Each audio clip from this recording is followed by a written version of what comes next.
आज हम लोग बात करेंगे सांख्य दर्शन में प्रकृति। इससे पहले बताया गया था आप लोगों को कि सांख्य दर्शन जिस चीज़ की सत्ता मानता है उसकी सत्ता को सिद्ध करने के लिए तर्क या प्रमाण भी देता है।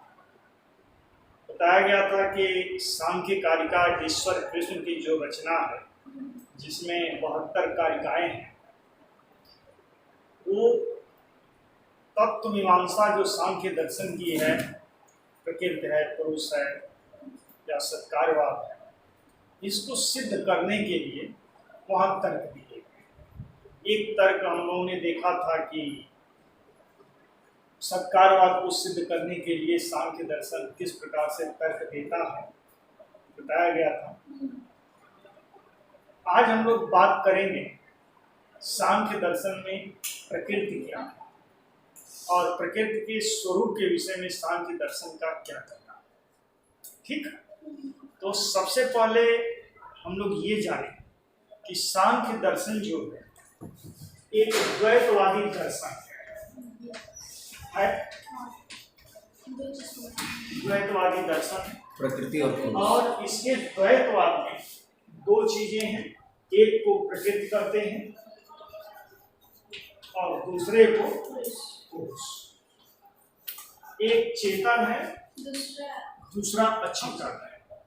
ठीक, दोनों के मिलने से, चूंकि सांख्य दर्शन विकासवाद को मानता है, तो दोनों के मिलने से विकास की प्रक्रिया प्रारंभ होती है। ठीक है, पुरुष और प्रकृति, यद्यपि दोनों का स्वरूप अलग अलग है। ठीक ना, तो सांख्य दर्शन में प्रकृति किसे कहा गया है?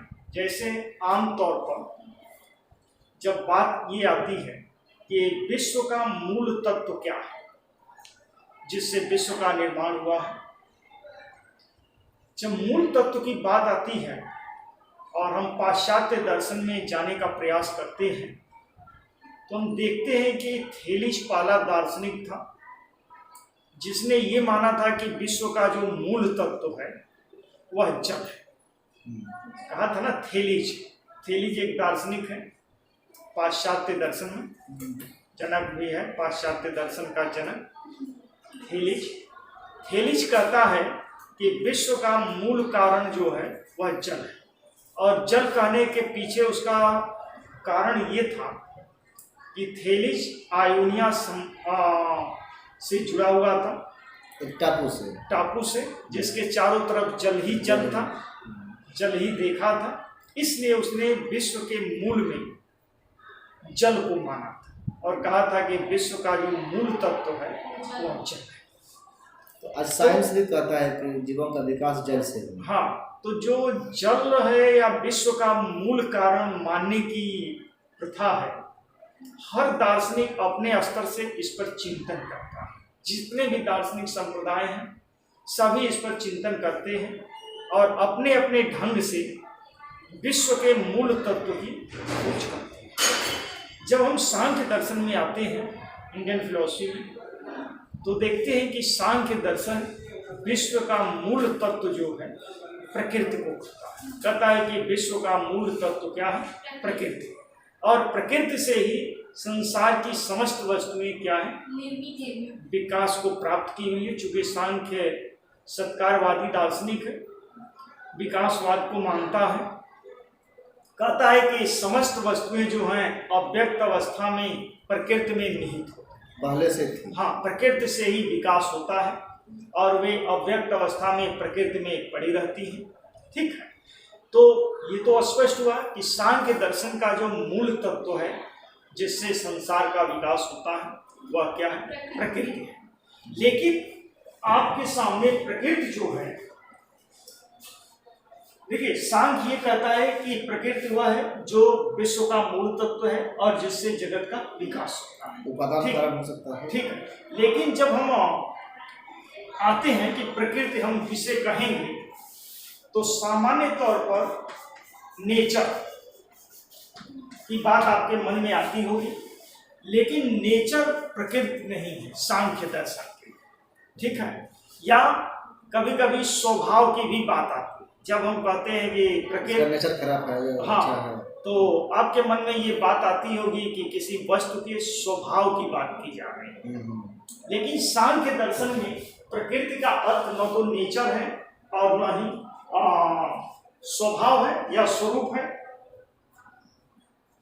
सांख्य दर्शन जो है, जिस प्रकृति को मानता है, वह प्रकृति जो है संसार की सभी वस्तुओं का, जिसमें मन, बुद्धि, अहंकार इत्यादि चीजें भी आती हैं, उन सारी चीजों का भी उत्पन्न करता या विकास करता कौन है? प्रकृति। प्रकृति पुरुष को छोड़कर, जिसे आत्मा कहा जाता है सांख्य दर्शन में, आत्मा या पुरुष को छोड़कर, ठीक ना, सांख्य दर्शन में जिस तत्व को पुरुष कहा जाता है उसे ही अन्य दर्शन में आत्मा कहा जाता है। तो पुरुष को छोड़कर या आत्मा को छोड़कर सांख्य दर्शन में जितने भी तत्व हैं, सभी तत्वों का विकास जो होता है किससे होता है? प्रकृति से होता है। संपूर्ण तत्वों को उत्पन्न करने वाली कौन है? प्रकृति है। ठीक, सांख्य दर्शन में ये माना जाता है कि प्रकृति जो है समस्त वस्तुओं को उत्पन्न करती है, लेकिन क्या है? स्वतंत्र है, परतंत्र नहीं है। प्रकृति जो है, सांख्य दर्शन की प्रकृति क्या है? स्वतंत्र है। ठीक है। अब सांख्य दर्शन में प्रकृति के कुछ नाम भी मिलते हैं। हमने शुरू में कहा कि सांख्य दर्शन की प्रकृति जो है भौतिक तत्वों के साथ साथ, भौतिक तत्व जो उत्पन्न होते हैं उनके साथ साथ मानसिक तत्वों पे भी जनताती है। मानसिक तत्व, मन बुद्धि क्या हो? मानसिक तत्व ही है ना। तो इसका भी उत्पन्न करता क्या है? प्रकृति है। सांख्य दर्शन में प्रकृति के लिए कुछ नाम मिलते हैं। जैसे कहा गया कि प्रकृति जो है प्रधान। प्रधान का मतलब क्या होता है? मुखिया। मुखिया, प्रधान किसे कहते हैं? जो मुखिया हो, मुख्य हो। तो सांख्य दर्शन की प्रकृति जो है प्रधान है, मुख्य, ठीक ना। दूसरा ये कहता है कि प्रकृति जो है अविद्या। जब हम लोग शंकराचार्य के दर्शन में पहुंचेंगे तो वहां पर माया या अविद्या की बात होगी, ठीक ना। तो सांख्य दर्शन अपनी प्रकृति के लिए अविद्या नाम भी देता है। अविद्या का कार्य क्या है? जहां पर जो वस्तु नहीं है, हाँ, वहां पर उस वस्तु की प्रतीति कराना क्या है? अविद्या है, ठीक ना। तो अविद्या भी कहता है। दूसरा, सांख्य दर्शन में अविद्या के साथ साथ माया भी कहा गया है। हालांकि शंकर के दर्शन में जब आप जाएंगे तो आपको बताया जाएगा कि अविद्या और माया में अंतर है, ठीक ना। हम लोग उस पर डिटेल चर्चा करेंगे कि अविद्या और माया में क्या अंतर है। लेकिन सांख्य दर्शन में प्रकृति के लिए प्रधान, अविद्या, माया और उसके साथ अनुमा भी कहा गया। अनुमा का मतलब होता है कि जो अनुमान के द्वारा गे, ठीक ना, जो अनुमान के द्वारा गे हो उसे क्या कहा गया? अनुमान। तो सांख्य दर्शन की प्रकृति क्या है? अनुमान, ठीक है। इसके साथ साथ प्रकृति को जड़ भी कहा गया है। जड़ किसे कहते हैं? जिसमें चेतना का अभाव होता है। तो सांख्य दर्शन की प्रकृति क्या है? जड़, ठीक ना। उसके साथ साथ शक्ति और अविनाशिनी, शक्ति भी प्रकृति के लिए कहा गया है। शक्ति का मतलब जो बलशाली हो। बलशाली किसे कहा गया? जो सभी चीजों को उत्पन्न कर सकती है, सांख्य दर्शन में, ठीक ना। इसलिए सांख्य दर्शन में प्रकृति को शक्ति भी कहा गया। उसके साथ अविनाशिनी। अविनाशिनी का मतलब जिसका नाश नहीं हो, ठीक ना, कहा गया है। इत्यादि नाम जो है सांख्य दर्शन में प्रकृति के लिए दिया गया है। इससे सिद्ध होता है, देखिए, ये जो नामों का, हर नामों का अपना एक अलग अलग महत्व है, एक अलग अलग अर्थ है, ठीक ना। तो इन नामों से देखने से आपको ये लग रहा होगा कि सांख्य दर्शन में प्रकृति जो है काफी महत्वपूर्ण क्या है? तत्व है, ठीक ना। उसके द्वैतवादी विचारधारा में काफी महत्वपूर्ण स्थान सांख्य दर्शन की प्रकृति रखती है, ठीक है। अब सांख्य दर्शन में प्रकृति की कुछ विशेषताएं भी बतलाई गई है कि प्रकृति की कौन कौन सी क्या विशेषताएं होती हैं। उस पर हम लोग एक एक करके चर्चा करते हैं। पहली जो विशेषता बतलाई गई है कि प्रकृति जो है अत्यंत सूक्ष्म है।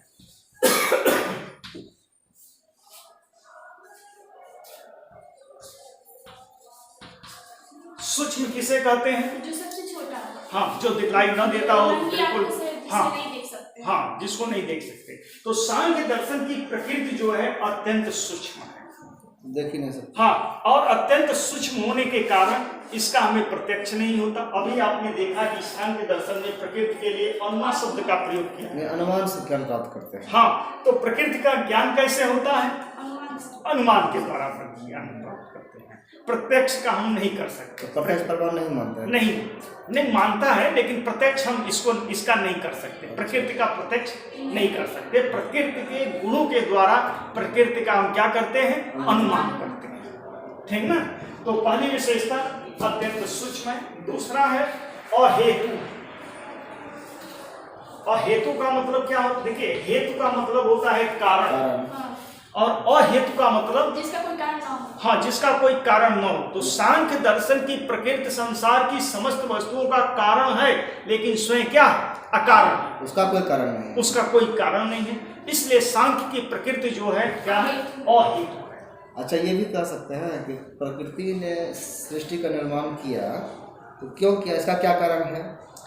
हाँ, उसका कारण ये है, जब हम लोग बात करेंगे कि बंधन मोक्ष या विकासवाद की चर्चा करेंगे, तो उसमें विकास की प्रक्रिया प्रारंभ होती है। पुरुष और प्रकृति दोनों के अपने अपने उद्देश्य हैं, अच्छा, अपने अपने लक्ष्य, ठीक है ना। कारण है। हाँ, उसका है, ठीक है। तो सांख्य दर्शन में दूसरी विशेषता ये बताई गई कि प्रकृति जो है क्या है? अहेतु, यानी प्रकृति का कोई कारण नहीं, पहले से था। हाँ। तीसरा जो है,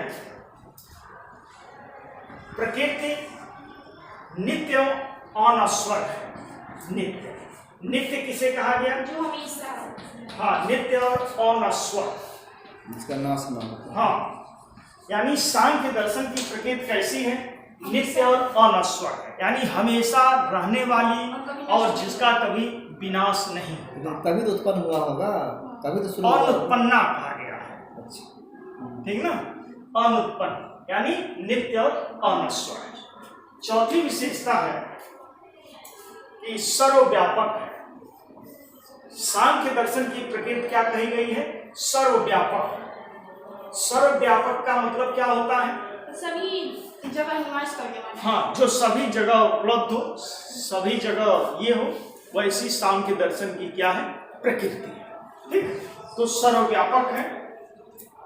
यहाँ ये नहीं कह सकते कि यहाँ पर प्रकृति नहीं है। हाँ, हर जगह। हाँ, हर जगह, क्योंकि संसार की समस्त वस्तुएं क्या है? प्रकृति से ही उत्पन्न हुई है। तो जब प्रकृति से उत्पन्न हुई है, तो वहां प्रकृति का क्या अस्तित्व तो होगा ही, ठीक ना। तो इसलिए सांख्य दर्शन में प्रकृति को क्या कहा गया? सर्वव्यापक कहा। इसकी जो पांचवी विशेषता है वह है कि अक्रिय है। अक्रिय किसे कहा जाता है? जिसका कोई क्रिया ना हो। हाँ, जो कोई क्रिया न करती। तो सांख्य दर्शन में प्रकृति के लिए अक्रिय शब्द का भी प्रयोग किया गया। ये कहा गया है कि इसे किसी क्रिया की अपेक्षा नहीं होती। किससे? प्रकृति से, ठीक ना। प्रकृति से किसी क्रिया की अपेक्षा, तो किसी क्रिया की अपेक्षा नहीं होती, ठीक ना। प्रकृति को किसी क्रिया की अपेक्षा नहीं होती, इसलिए इसे सांख्य दर्शन में प्रकृति को अक्रिय कहा। मतलब प्रकृति से सृष्टि निर्माण होना हाँ। ये क्रिया का रूप नहीं है। नहीं, विकास है। अच्छा, उसके बाद सांख्य दर्शन में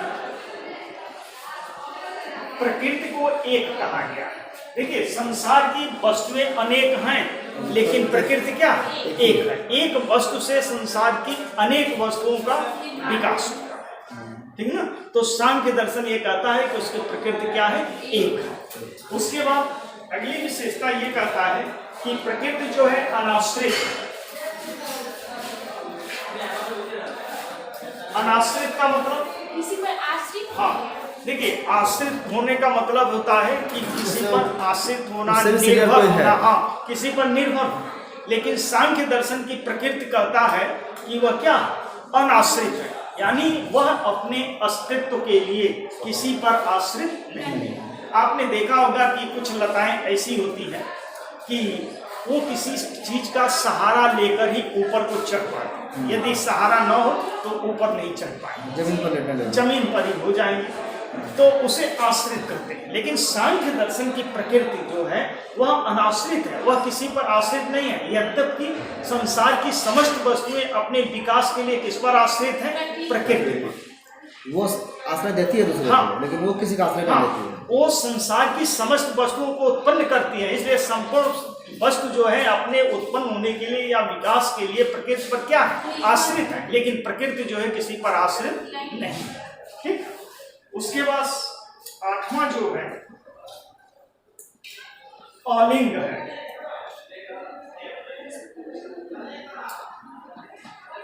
देखिए सांख्य दर्शन में प्रकृति के लिए अलिंग शब्द का प्रयोग किया है। अलिंग का पहले आप लिंग देखिए। लिंग का मतलब होता है लय।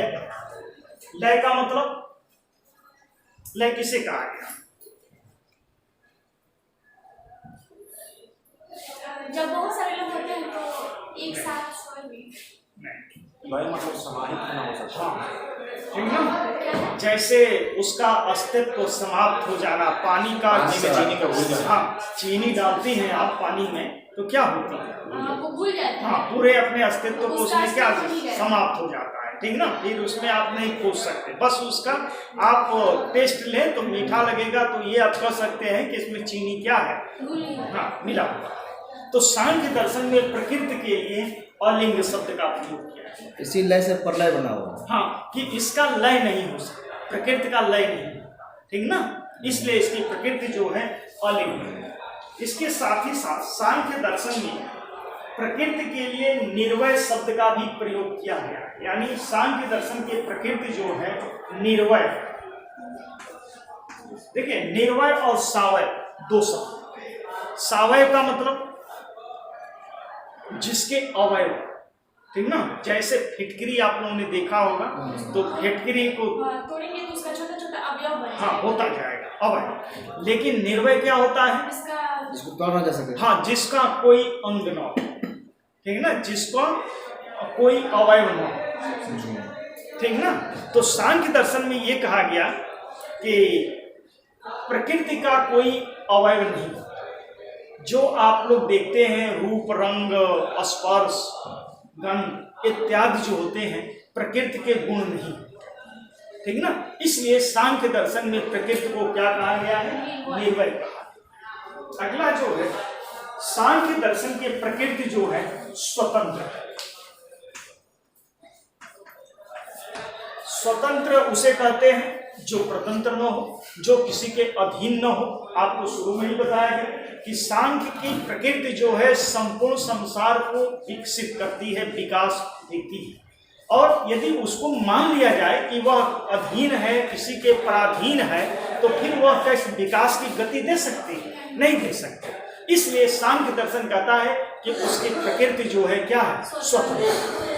ठीक। अगला जो है सांख्य दर्शन में प्रकृति को त्रिगुणात्मक माना है। यानी प्रकृति जो है त्रिगुणात्मक। तीन गुणों से हाँ, त्रिगुणात्मक है। आपको बताया गया कि सांख्य दर्शन में 3 गुण माने गए हैं। कौन कौन से गुण हैं? रजोगुण, सतोगुण, रजोगुण, सतोगुण, रजोगुण और तमोगुण। हाँ, तो यहाँ बताया गया कि सांख्य दर्शन की प्रकृति क्या है? त्रिगुणात्मक है। और त्रिगुणात्मक कहने का मतलब होता है कि तीनों गुणों से युक्त है। हमने एक दिन किसी दिन और आपसे चर्चा किया था कि सांख्य दर्शन में यह कहा गया है कि तीनों गुणों की साम्यावस्था का नाम ही क्या है? प्रकृति है। ठीक ना? तीनों गुणों की साम्यावस्था का नाम क्या है? प्रकृति है। और प्रकृति का निर्माण कैसे होता है? सतोगुण, रजोगुण और तमोगुण, तीन गुण। ठीक ना? सतोगुण, रजोगुण और तमोगुण प्रकृति के क्या है? 3 तत्व। ठीक ना? इन तीनों मिलकर प्रकृति का क्या करते हैं? निर्माण। इन तीनों गुणों के अपने अलग अलग स्वभाव हैं। इसकी चर्चा हम लोग अलग से 3 गुण करके किसी दिन करेंगे। त्रिगुण करके कभी कभी क्वेश्चन पूछा जाता है कि सांख्य दर्शन में त्रिगुण क्या है? तो 3 गुणों की चर्चा हम लोग किसी दिन अगले लेक्चर में करेंगे। आप बस आज ये जाने कि सांख्य दर्शन की जो प्रकृति है वह क्या है, त्रिगुणात्मक, 3 गुणों से मिलकर बनी है, सतोगुण, रजोगुण, तमोगुण। आपको ये चीजें याद होनी चाहिए कि गुण कितने होते हैं, 3 होते हैं, सतोगुण, रजोगुण और तमोगुण। संसार की जितनी भी वस्तुएं होती हैं उन सभी वस्तुओं में इन 3 गुणों की मात्रा होती है। जिस गुण की अधिकता जिस वस्तु में होती है उस तरह से उस वस्तु का स्वभाव हो जाता है, व्यवहार हो जाता है। ठीक है, अब हम चलते हैं कि सांख्य दर्शन में प्रकृति को अविवेकी कहा गया है। अविवेकी, अविवेकी का मतलब अविवेकी, जिसमें विवेक नहीं है। अविवेकी का मतलब जिसमें विवेक नहीं है। आपको बताया गया कि सांख्य दर्शन में प्रकृति को जड़ कहा है। तो जो चीजें जड़ या भौतिक होगी, तो जड़ या भौतिक वस्तु में हम किसी विवेक की कल्पना कर सकते हैं? नहीं कर सकते। तो इसलिए सांख्य दर्शन की प्रकृति क्या है, अविवेकी है। अब हम आते हैं अगले विशेषता। सांख्य दर्शन में प्रकृति को विषय कहा गया है।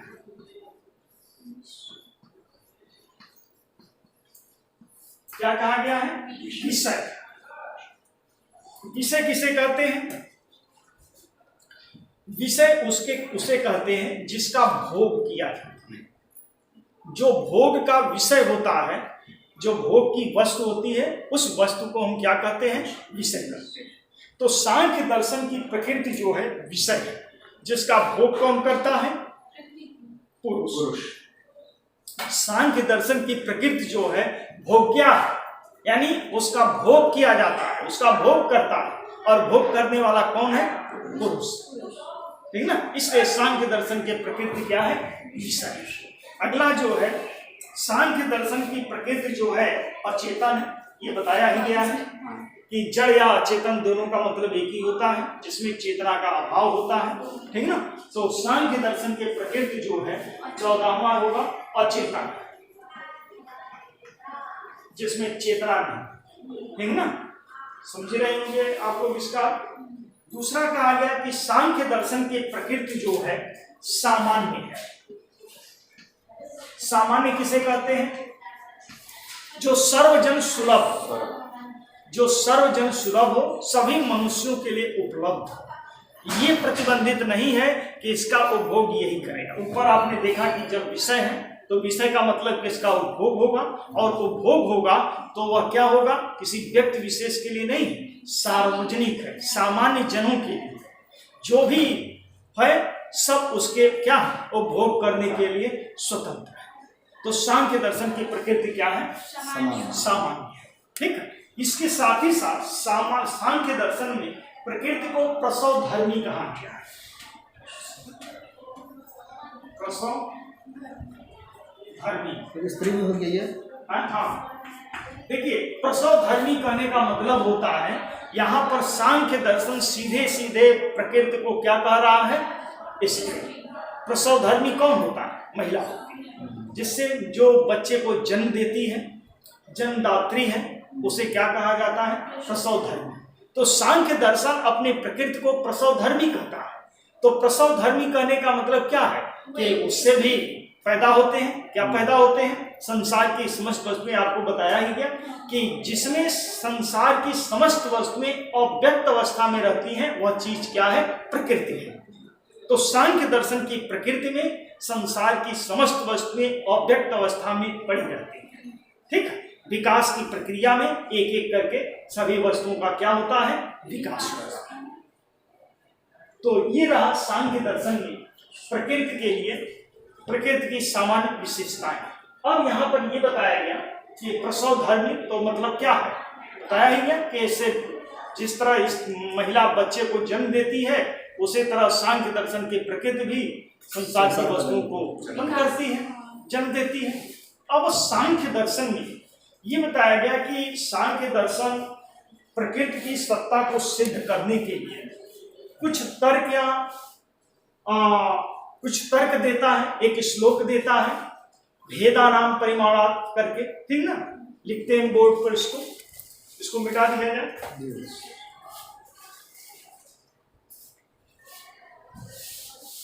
अब वो प्रमाण दे रहा है कि ऐसा प्रकृति हाँ। होता है कि बताया गया था कि सांख्य दर्शन में ईश्वर कृष्ण दार्शनिक है, सांख्य दर्शन में है, सांख्य दर्शन के अनुयायी है। इन्होंने सांख्य कारिका लिखा और उस सांख्य कारिका में प्रकृति की सत्ता को सिद्ध करने के लिए एक तर्क मिलता है और उस तर्क को कहते हैं भेदा नाम परिमाण।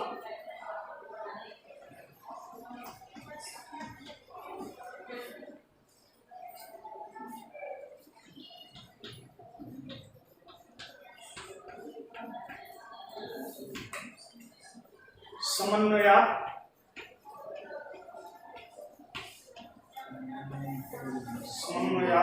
सत्यता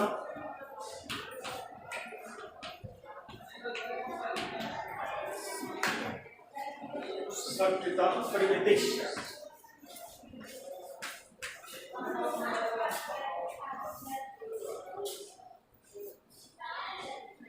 कारण कार्य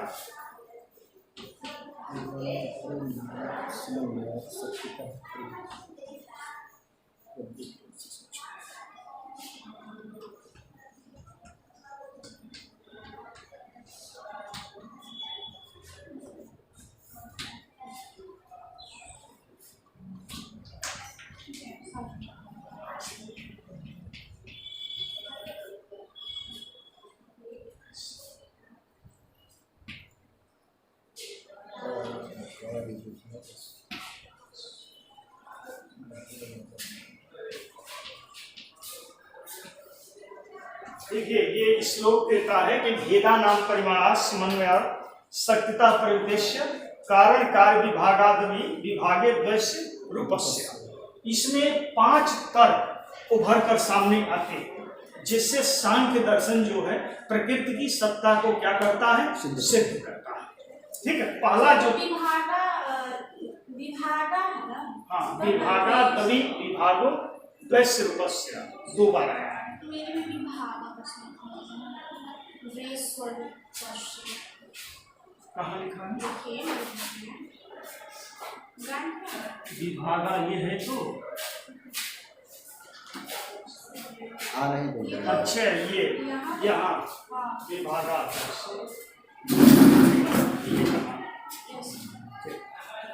विभागा द्वैस्य रूपस्य। ये 5 तर्क उभर कर सामने आते हैं। पहला क्या है? भेदों के परिणाम से, भेदाना परिमाण, भेदों के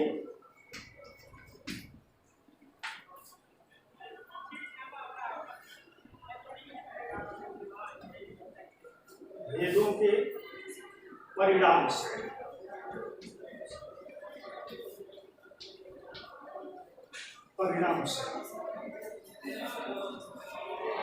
देखिए जब आप संसार के तरफ दृष्टिपात करते हैं, देखते हैं, तो इस संसार की वस्तुएं जो है आपको सीमित प्रतीत होती है। सीमित वस्तुएं किसे कहते हैं?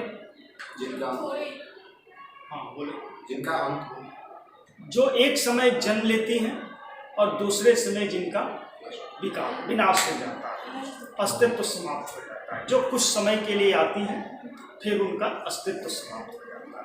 तो सांख्य दर्शन कहता है कि ससीम वस्तुओं का आदि कारण कोई न कोई होना चाहिए और उस आदि कारण को क्या कहता है? असीम प्रकृति कहता है। ठीक ना? यानी भेदों के परिणाम से जो ससीम और असीम का भेद है, संसार की वस्तुओं में जो भेद है, ससीम वस्तुएं हैं, तो उस ससीम वस्तुएं तो अपना स्वयं कारण हो नहीं सकती, तो उनके कारण के रूप में सांख्य दर्शन जो है असीम प्रकृति को क्या करता है? सिद्ध करता है कि असीम प्रकृति का क्या है? अस्तित्व है। वही प्रकृति। हाँ सर एक बार और बताइए, समझ नहीं आया। देखिए जब हम संसार के तरफ देखते हैं तो हमें संसार की वस्तुएं असीम प्रतीत होती हैं। असीम उसे कहा जाता है जिनका एक समय जन्म होता है और दूसरे समय विनाश होता है। दूसरी चीजें असीम वस्तुएं स्वयं उत्पन्न नहीं हो सकती, वह किसी पर आश्रित, ससीम नहीं। ससीम, सॉरी असीम नहीं, ससीम, ससीम वस्तुएं स्वयं उत्पन्न नहीं हो सकती, वह दूसरे पर निर्भर होती है। अब उनको उत्पन्न कौन करेगा, किसके द्वारा उत्पन्न होंगी, तो उसके लिए कोई एक ऐसी सत्ता अवश्य चाहिए जो असीम हो, ठीक है, जो असीम, जिस पर ससीम वस्तुएं निर्भर हो सके, तो वह असीम तत्व क्या है, प्रकृति, ठीक ना। तो इस प्रकार सांख्य दर्शन असीम ससीम वस्तुओं के आश्रय के रूप में असीम प्रकृति की सत्ता को सिद्ध करता है, ठीक ना। दूसरा जो है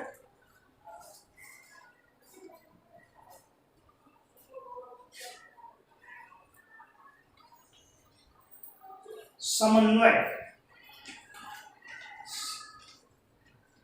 समन्वयात है एक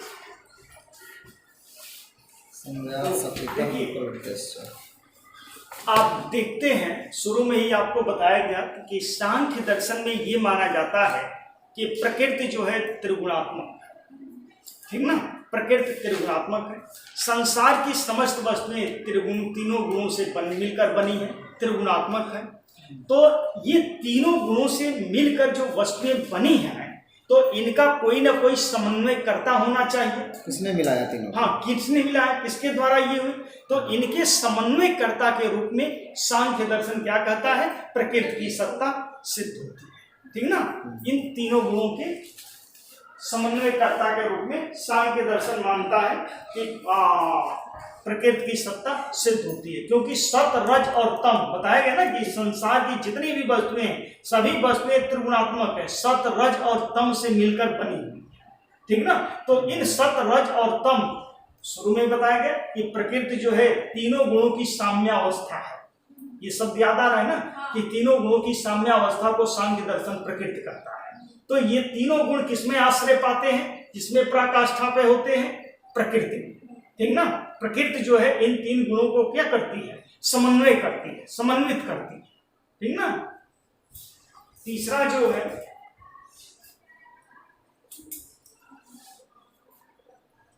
समन्वय का सर समाहित कर रही होगा। समन्वय का मतलब कि एक तरह से व्यवस्थापक होता है, जो व्यवस्था को देखता है, समन्वय स्थापित करता है, ठीक ना, आपस में। हाँ। तीसरा जो है सत्यता प्रविदेश, यानी यह समन्वय का मतलब ये हो सकता है सम करने की कोशिश करता है, ऊपर नीचे हुआ तो उसको सम करने की कोशिश करता है। देखिए, इसका मतलब होता है कि सांख्य दर्शन की प्रकृति जो है संपूर्ण तत्वों को उत्पन्न करने की शक्ति, सत्यता प्रविदेश, यानी किसी वस्तु में जब उस कार्य को उत्पन्न करने की शक्ति होगी तभी उस वस्तु से किसी वस्तु का निर्माण हो सकता है। जैसे तिलहन में वह शक्ति है कि वह तेल को उत्पन्न कर सके, दूध में वह शक्ति है कि वह दही को उत्पन्न कर सके। यदि उस वस्तु में शक्ति नहीं होती तो किसी भी वस्तु से किसी भी वस्तु का निर्माण हो सकता था, लेकिन ऐसा नहीं होता। जब भी आपको दही की आवश्यकता होती है तो आप दूध की खोज करती हैं, तेल की आवश्यकता होती है तो तिलहन की खोज करती हैं, यानी वह वस्तु को क्या है, उस वस्तु को उत्पन्न करने की शक्ति है। उसी तरह कुछ बाबा लोगों को देखे हैं कि ऐसे मिट्टी उठाता है, कंकड़ पत्थर उठाता है और ऐसे करता है तो मिठाई बन जाता है, हाथ देता है। हाँ, कुछ जादू वगैरह उन लोगों का चलता है, कुछ इस तरह का। कौन सकती है सर? अब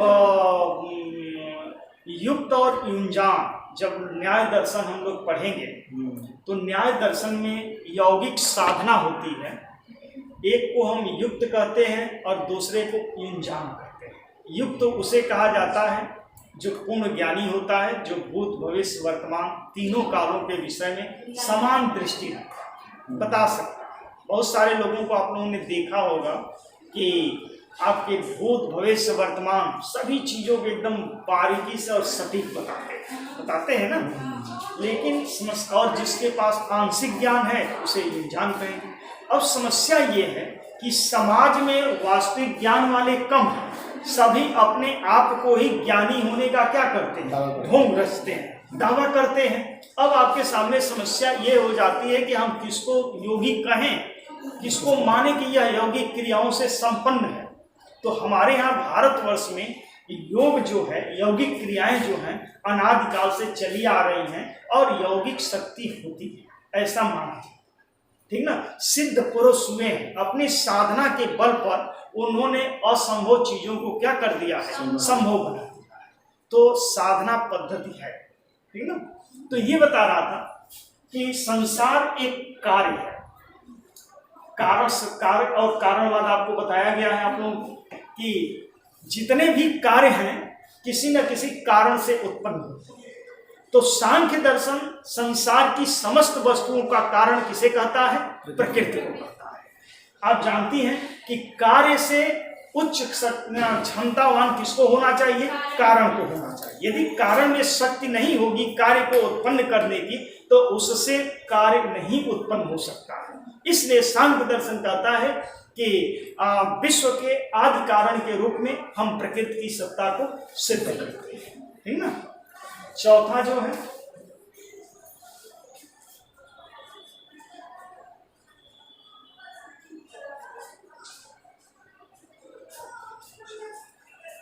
तीसरा बताया गया था कारण का शक्ति शक्तितः प्रवृत्ति, तीसरा जो था शक्तिता प्रवृत्ति, और ये चौथा जो है कारण कार्य। हाँ,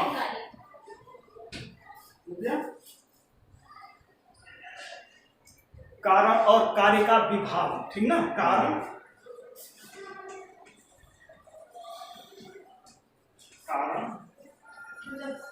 और कार्य का विभाग।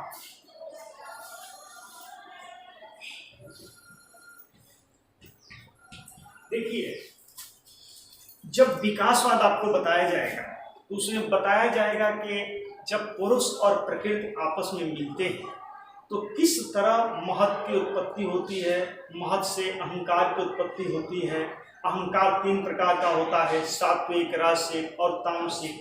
फिर सात्विक अहंकार से किस तरह उत्पन्न होती हैं, राजसिक अहंकार से भी माना जाता है कि कोई वस्तु उत्पन्न नहीं होती। ठीक ना, फिर तामसिक अहंकार से किस तरह पंच तन्मात्राओं की उत्पत्ति होती है, पंच तन्मात्राओं से पंच महाभूतों की उत्पत्ति होती है। ये एक क्रम बताया गया है। तो सांख्य दर्शन कहता है कि विभाग से, यानी उसका जो विभाग हो रहा है, वस्तुएं जो पैदा हो रही हैं, ठीक ना, एक एक करके निकल रही है ना, तो उससे उसकी विभाग से सांख्य दर्शन प्रकृति की सत्ता को सिद्ध करने का प्रयास करता है।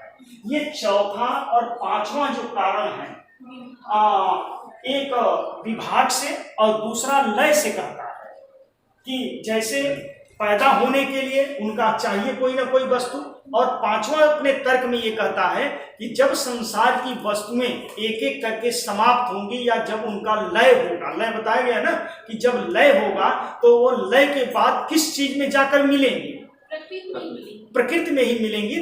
तो लयकर्ता के रूप में सांख्य दर्शन क्या करता है, प्रकृति की सत्ता को सिद्ध करता है। जैसे ये कहा जाता है कि हम लोगों की शरीर की ही बात यदि हम करते हैं तो माना जाता है कि हम लोगों की शरीर जो है पंच तत्वों से मिलकर बना है। तो जो पंच तत्व हैं ये फिर कहाँ चले जाते हैं, प्रकृति में ही चले जाते हैं। यानी इन पंच तत्वों का लय भी कहाँ हो जाता है, प्रकृति में ही होती है।